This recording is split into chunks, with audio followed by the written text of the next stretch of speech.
यहाँ पे हम शुरुआत करेंगे एक्सरसाइज 14.1 का क्वेश्चन नंबर 2। यहाँ पे क्या करना है हमें, फैक्टराइज द फॉलोइंग। जैसे कि फर्स्ट क्वेश्चन में हमने किया था कॉमन फैक्टर्स निकालना, वही सेम प्रोसीजर यहाँ पे अप्लाई करना और एक और स्टेप करना पड़ेगा आंसर निकालने के लिए। देखिए सो फर्स्ट पार्ट में देखिए 7x माइनस 42 है, तो यहाँ से हमें क्या करना पड़ेगा, फैक्टराइज करना है। मतलब कि यहाँ पे पहले कॉमन फैक्टर कुछ निकालने की कोशिश कीजिए। यहाँ पे दो टर्म्स है इस एक्सप्रेशन में, है ना, ये एक एक्सप्रेशन है, यहाँ पे दो टर्म्स है 7x और 42। तो हम जैसे कि पहले क्वेश्चन में क्या था, फैक्टर कॉमन फैक्टर्स निकालते थे, 7x और 42 का कॉमन फैक्टर क्या होगा। जैसे कि मैंने बताया था लास्ट में, वीडियो के लास्ट में एक मेथड जहाँ पे मैंने बताया था कि यहाँ पे नंबर्स को चेक कीजिए, 7 और 42। छोटा वाला नंबर क्या है, 7 है, 7 के रूप में 42 आता है, यस आता है। तो 7 will be the factor and variables को चेक कीजिए, यहाँ पे x है, यहाँ पे कुछ है नहीं है, तो 7 will be the final common factor. तो यहाँ पे मैं क्या लिख सकता हूँ, 7 को बाहर लीजिए, ठीक है, तो 7 को मैंने बाहर लीजिए, जो भी कॉमन फैक्टर तुम्हारे पास आ गया ना उसको बाहर लेना है। और यहाँ पे क्या बचा हुआ है, 7 जैसे ही बाहर ले लिया तो यहाँ पे x बचा हुआ है और यहाँ पे क्या बचा हुआ है, 6। यहाँ पे थोड़ा कंफ्यूजन हो गया होगा, यहाँ पे मैंने 6 क्यों लिखा है। देखिए सिंपल सी बात है, ये डिस्ट्रीब्यूटिव लॉस हमने सीखा होगा, a into B minus C का मतलब है a into B minus A into C, है कि नहीं। यहाँ पे प्लस भी डाल सकते हो, बट यहाँ पे माइनस है इसलिए मैंने माइनस के लिए बताया। यहाँ पे देखिए ध्यान से, मैंने ये वाला स्टेप यहाँ पे लिखा है। अगर मैं इसको एक्सपैंड करूंगा तो मुझे ये वाला आ जाएगा, कैसा आएगा देखिए, 7 इंटू एक्स 7x, 7 इंटू 6, यहाँ पे माइनस है बीच में, 7 इंटू 6 42। ये क्वेश्चन ही आ गया, है कि नहीं। मतलब कि दोनों टर्म्स में से मैंने 7 बाहर निकाल दिया, तो 7x में से 7 गया तो x बचा, 42 में से 7 गया, मतलब कि 7 माइनस नहीं करना, सीधा डिवाइड कर दो, समझ रहे ना आप। 7x में से डिवाइड कर दो 7 और 42 में से डिवाइड कर दो 7, ये गया, x आ गया और माइनस 42 बाई 7 कितना होता है, 6 होता है, वही मैंने यहाँ पे लिखा, ठीक है। तो यहाँ पे फर्स्ट क्वेश्चन ऐसे प्रैक्टिस कर लोगे तो हो जाएगा, ठीक है। सेकंड पार्ट में देखिए 6p माइनस 12q, फिर से सेम थिंग। देखो आपको फर्स्ट क्वेश्चन में जो किया है वो अगर प्रैक्टिस करोगे तो जल्दी से हो जाएगा। यहाँ पे 6p है और यहाँ पे 12q है, ठीक है।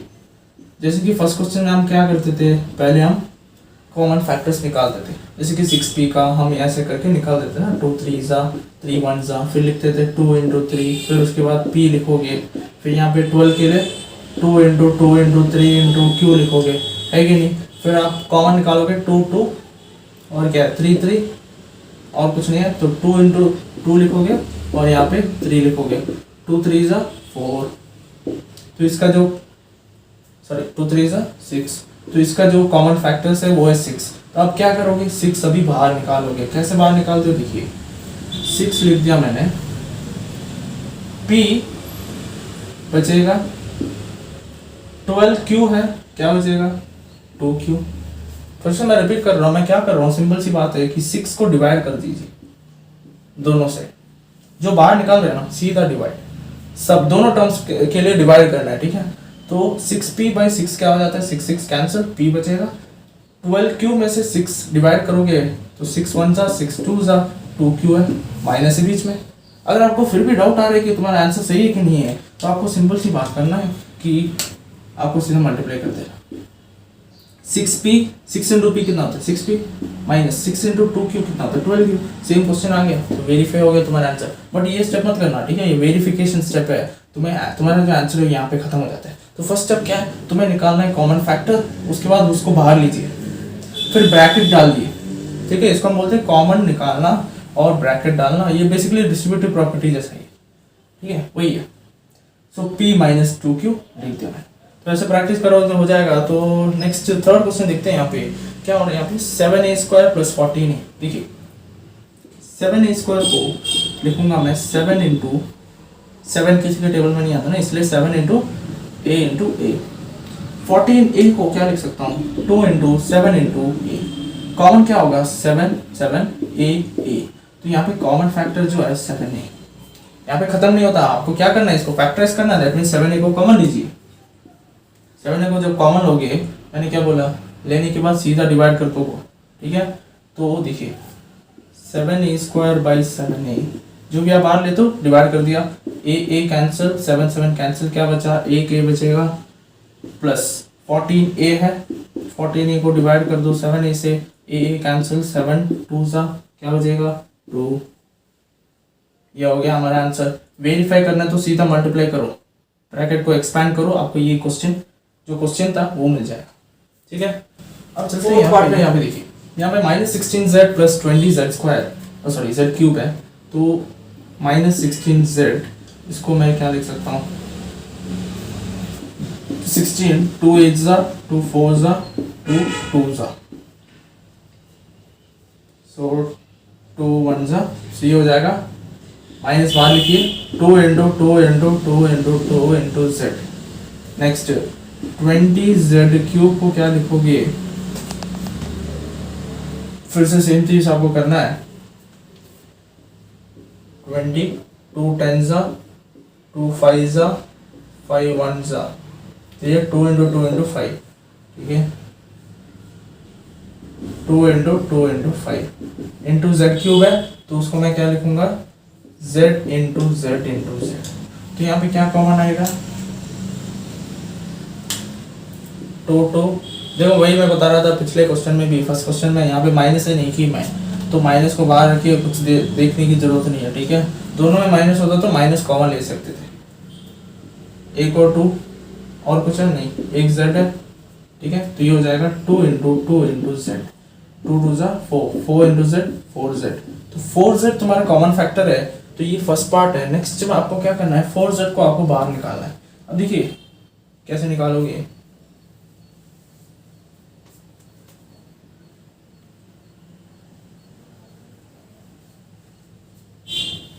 देखो 4z को मैं बाहर निकाल देता हूं, -16z है, डिवाइड कीजिए, देखो 4z डिवाइड कर दो दोनों से, तो z कैंसिल, 4 4 जा माइनस है तो -4 लिख दो, प्लस 4z को डिवाइड कीजिए, z कैंसिल, ठीक है, 2z और बचा हुआ है, फिर 4 5 जा, तो 5z स्क्वायर। देखो z स्क्वायर कैसा है, देखिए समझिए कि z क्यूब बाई z क्या होता है जी, z और एक z कैंसिल होगा, 2z फिर भी बचेगा, z क्यूब का मतलब है z into z by z कर रहे हो तुम, तो 2z बचेगा, वही मैंने लिखा है z स्क्वायर। ठीक है, तो सिंपल सी बात है, तो ये हमारा आंसर हो जाएगा। आपको अगर वेरीफाई करना है तो सीधा multiplication, expand the bracket, distributive law होता है ना, एक्सपैंड करना है, और आपको ये क्वेश्चन। तो फिफ्थ पार्ट में यहाँ पे देखिए 20l square m plus 30al m, तो पहले स्टेप होता है कॉमन निकालना, ठीक है, कॉमन फैक्टर निकालना होता है। सो 20l स्क्वायर, 20 को मैं क्या लिख सकता हूँ, 20 लिखिए, 2 10 जा 2 5 जा 5 1 जा, सो 2 into 2 into 5 into l square m है, तो l into m, l square m। Next 30 है, तो 30 को पहले कीजिए, 2 15 जा 3 5 जा 5 1 जा, सो 2 इंटू 3 इंटू 5, तो क्या हो जाएगा, यहाँ पे कॉमन निकालिए, और सॉरी a और l m भी है ना, a into l into m, अब कॉमन निकालिए तो क्या हो जाएगा, 2 2 और क्या है m m l l, तो ये हो जाएगा 5 5 भी तो है, हाँ, सो 2 into 5 into l into m, so this will be 10 l m। Common factor, देखो ये आंसर नहीं हुआ, ठीक है, सॉरी ये आंसर नहीं हुआ। अभी क्या करना है, कॉमन फैक्टर निकालने के बाद तुम्हें इसको बाहर लिखना है, 10 l m बाहर, अंदर में क्या हो जाएगा देखिए, सीधा डिवाइड कर दीजिए 10 l m से, दोनों से। मैं सिंपलिसिटी के लिए बता रहा हूँ, ठीक है, वरना आप डायरेक्ट भी कर सकते हो। 10 l m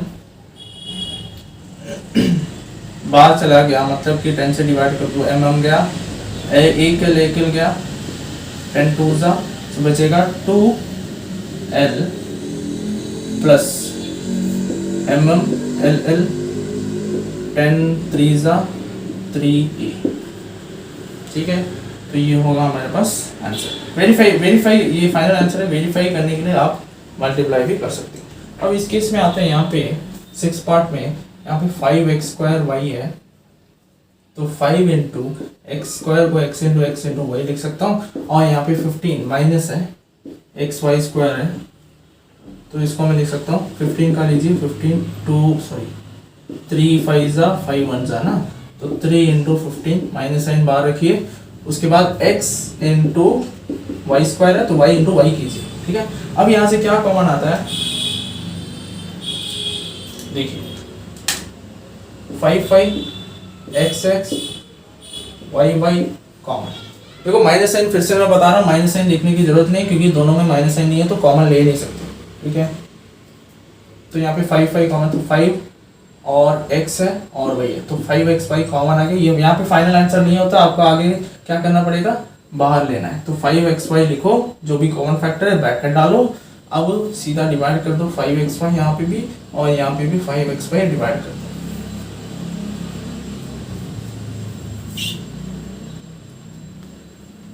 तो जैसे आप डिवाइड करोगे y कैंसिल, एक x कैंसिल, 5 कैंसिल, यहाँ पे एक x बचा हुआ है डाल दो, एक x minus y cancel, x 5 3 जा, एक y बचा हुआ है, एक 3 है तो 3y, ठीक है। तो आपको अगर डाउट आ रहा है कि तुम्हारा आंसर करेक्ट है कि नहीं, तो ये फाइनल आंसर है, वेरिफिकेशन के लिए इसको एक्सपैंड करो, ये क्वेश्चन मिल जाएगा। 7th पार्ट में यहाँ पे देखिए 10a square minus 15b square plus 20c square, यहाँ पे भी फैक्टराइज करना है आपको। तो फर्स्ट मेथड है कॉमन निकालिए इन तीनों में से, सो 10a स्क्वायर लिखूंगा मैं 2 इंटू 5 इंटू a, ठीक है। कैसे निकाला, 10 को लिखिए 2 5 जा जाएगा, 5 1 जा जाएगा, तो 2 इंटू 5 लिख दिया, a स्क्वायर को a into a। Next minus 15 b square है तो इसको मैं लिखूंगा 3 इंटू 5 माइनस बाहर लिखिए b इंटू बी स्क्वायर को b into B. Next 20c square है तो आप लिख सकते हो 20 का लीजिए 2 10 जा 2 5 जा 5 1 जा, तो ये हो जाएगा 2 इंटू 5 इंटू सी स्क्वायर को c इंटू सी। यहाँ से क्या कॉमन आ जाएगा, देखिए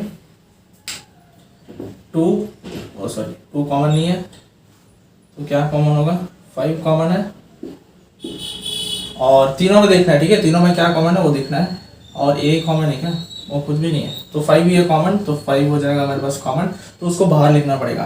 तो देखिए क्या हो जाएगा, जो भी कॉमन फैक्टर है उसको बाहर लिखिए, 5 लिख दिया मैंने, अब 5 से सीधा डिवाइड कर दीजिए तीनों टर्म्स को, ठीक है। तो ये हो जाएगा 5 1 जा 5 2 जा, तो क्या बचेगा 2a स्क्वायर, तो लिख दो 2a स्क्वायर, यहाँ पे माइनस साइन है तो माइनस साइन डाल दो, तो 5 1 जा 5 3 जा 15 होता है, सो 3b स्क्वायर को मत भूल जाना, ठीक है। तो 5 1 जा 5 4 जा, तो क्या बचेगा 4c स्क्वायर, ठीक है, सिंपल सी बात। तो ये हमारा फाइनल आंसर। वेरीफाई करने के लिए इसको एक्सपैंड करो, ये सेम क्वेश्चन आपको मिल जाएगा। एक क्वेश्चन यहाँ पे देखिए -4a square plus 4ab minus 4ca। अब यहाँ पे सेम चीज आपको करना है, पहले कॉमन फैक्टर निकालना है, तो -4a स्क्वायर लिखिए, सो माइनस को बाहर लिखिए, 2 इंटू a स्क्वायर को a into A. Next 4ab को क्या लिख सकता हूँ, 2 इंटू 2 4 हो गया, ab को a इंटू बी। -4c है, सो 2 इंटू 2 फिर ca को, सॉरी माइनस यहाँ पे साइन है, a लिख दो। अब यहाँ से कॉमन क्या आ रहा है, देखिए 2 एक है, a कॉमन है सब में, और कुछ है नहीं है। तो देखिए यहाँ पे मैं फिर से माइनस साइन कॉमन नहीं ले सकता हूँ क्योंकि तीनों में नहीं है। देखो 2 टर्म्स में तो है पर तीसरे टर्म में तो नहीं है, तो माइनस टर्म कॉमन नहीं ले सकता हूँ। तो यहाँ पे मैं क्या लिखूंगा, 4, देखिए 3 2 है तो 2 लिख दूंगा, 3 यहाँ पे 2a है तो ये हो जाएगा 4a। अब 4a हो गया, ठीक है। 4a को अभी क्या करना पड़ेगा, बाहर लिखना है, अंदर में क्या हो जाएगा, डिवाइड कीजिए 4a से, जो भी कॉमन फैक्टर आता है ना सीधा डिवाइड कर देना। तो यहाँ पे क्या होता है, कैंसिलेशन पार्ट में दिखा देता हूँ, एक है गया, 4 गया, माइनस साइन फिर भी है, ध्यान दीजिए माइनस साइन होगा, ए गया 4 गया, ए गया 4 गया, माइनस साइन है। अब देखिए यहाँ पे माइनस a बचेगा, ठीक है, प्लस क्या बचेगा, यहाँ पे b बचेगा, यहाँ पे क्या बचेगा -c, ठीक है। तो 4a into -a plus b -c, will be the final answer. Verify करने के लिए नेक्स्ट क्वेश्चन में यहाँ पे देखिए x square Y Z first term हो गया, यहाँ पे लिख सकता हूँ मैं। अब X Y square Z second term हो गया, ये जेड है ठीक है, और ये थर्ड टर्म हमारा एक्स वाई जेड स्क्वायर हो गया। अब एक्स स्क्वायर वाई जेड को क्या लिखूंगा मैं, X into X X square हो गया, वाई जेड को वाई इंटू जेड, यहाँ पे हो जाएगा X into Y into Z, और यहाँ पे हो जाएगा X into Y sorry Y into Z, दो बार जेड हो जाएगा।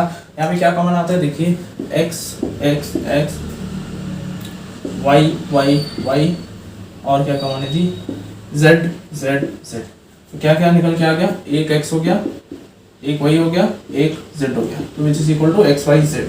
तो जो हमारे कॉमन फैक्टर है वो एक्स वाई जेड आ गया, तो तुम्हें क्या करना पड़ेगा, एक्स वाई जेड को बाहर लिख देना, मतलब कि एक्स वाई जेड लिखो, ब्रैकेट डालो, तो तीनों में तुम डिवाइड कर दो X Y Z X Y Z, cancellation part, Z Z cancel, Y Y cancel, एक एक्स और एक X cancel, Z Z cancel, Y और एक Y cancel, X X cancel, Z Z एक वाई वाई। तो क्या बचा देखिए, ध्यान से देखिए, यहाँ पे एक x बचेगा, यहाँ पे एक y बचेगा, और यहाँ पे एक z बचेगा, x बचा प्लस y बचा प्लस z बचा। सेकंड क्वेश्चन का जो लास्ट पार्ट है वो है 10th। यहाँ पे देखिए, यहाँ पे first term a x square y है, next b x y square है, c x y z third term है। यहाँ से पहले हम कॉमन निकालेंगे, a into x into y, ठीक है, b into X into Y square है, c into X into Y into Z. यहाँ पे क्या कॉमन निकालता है, ए बी सी कॉमन कुछ नहीं है, यहाँ पे एक्स एक्स एक्स निकल गया, वाई वाई वाई, और कुछ है नहीं, यहाँ पे आ जाएगा एक्स वाई, एक्स है और वाई, तो एक्स वाई हमारे पास क्या हो गया, कॉमन फैक्टर। अब हम क्या करेंगे, यहाँ पे एक्स वाई को बाहर निकाल दो, अंदर में क्या होगा, डिवाइड कर दो, एक्स वाई से जो भी कॉमन फैक्टर आ रहा है वो तीनों से डिवाइड कर दो, आसानी रहती है। तो अब क्या होता है, Y Y X X Y Y X X Y Y X X, ठीक है जी। तो यहाँ पे क्या हो जाएगा, a और एक x बचेगा, b और एक y बचेगा, c और z बचेगा, ax plus by plus c z। इसको एक्सपैंड कीजिए, आपको सेम क्वेश्चन मिलेगा।